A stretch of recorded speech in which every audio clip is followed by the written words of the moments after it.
Ngayon nga po pala yung unang araw ng November at sa araw nga po palang ito ay araw ng Undas, araw ng pagbisita po natin sa mga taong yumao na.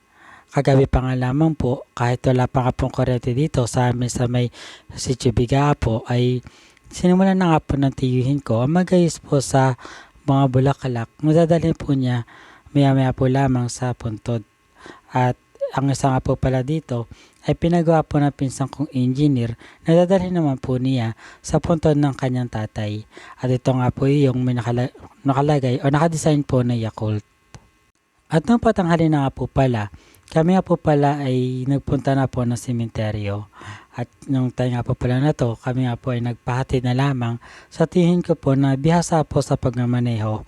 Ay pisa ko po kasi na may-ari nitong sasakyan o kotse na aming sinasakyan ngayon ay hindi pa po gaanong marunong at hindi pa po siya komportable dahil nga po sa inaasahan nga po na marami pong tao sa may sementeryo at mahirapan po siya na sa pagka-parking. At makaranya po pala ilang sandali, kami po ngayon ay naririto na sa sementeryo kung saan nga po nakalibing yung nanay ko at ang magulang ng nanay ko na nagpalaki po sa akin. Pagdating nga po pala namin dito ay hindi naman po pala ganong karami na kami po ay nakarating or medyo magaga pa nga po na kami dumating kaya po hindi pa po ganong karami yung tao.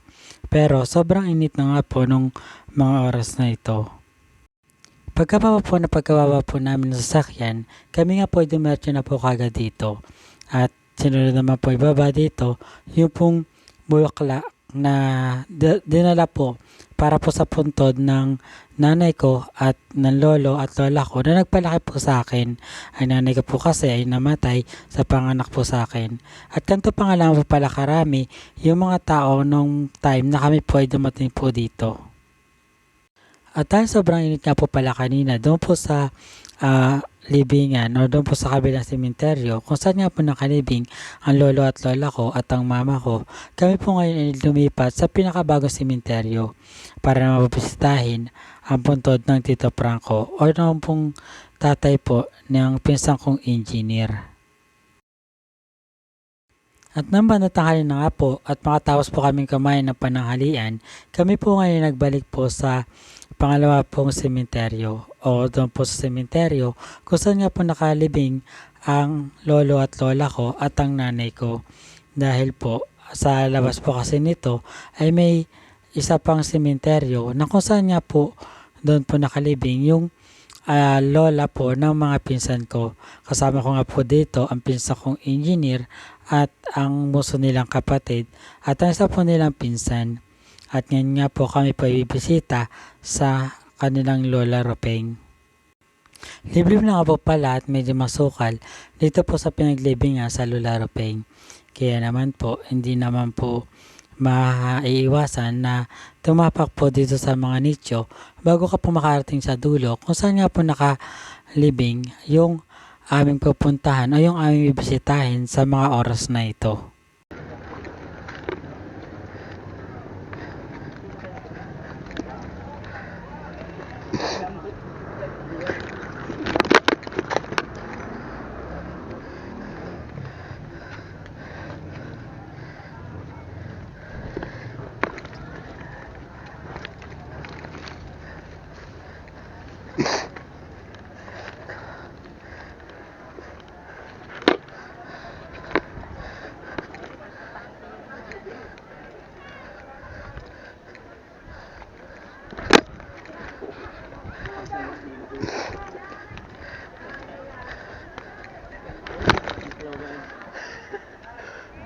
Saan ba niya?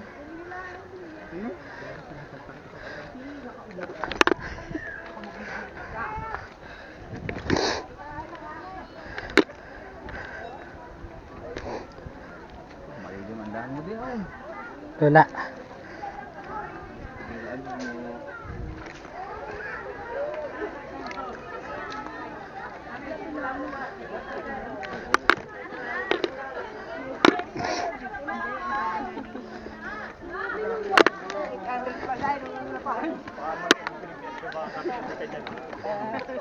Ikaw ba ang ano?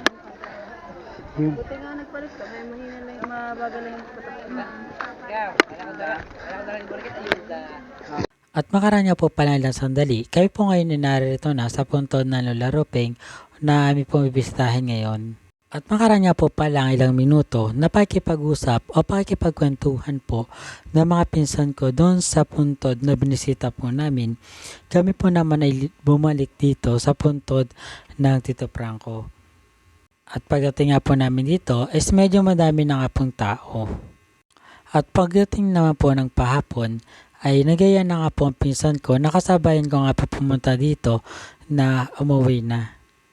Sakto naman po na paglabas po namin na may na sementeryo ay nakabang na nga po yung mga namamasadang tricycle na nag-aabang po ng mga pasahero na pauwi. Kaya naman po, di na po kami natagalan maghanap po or maghintay po ng pampasaherong tricycle.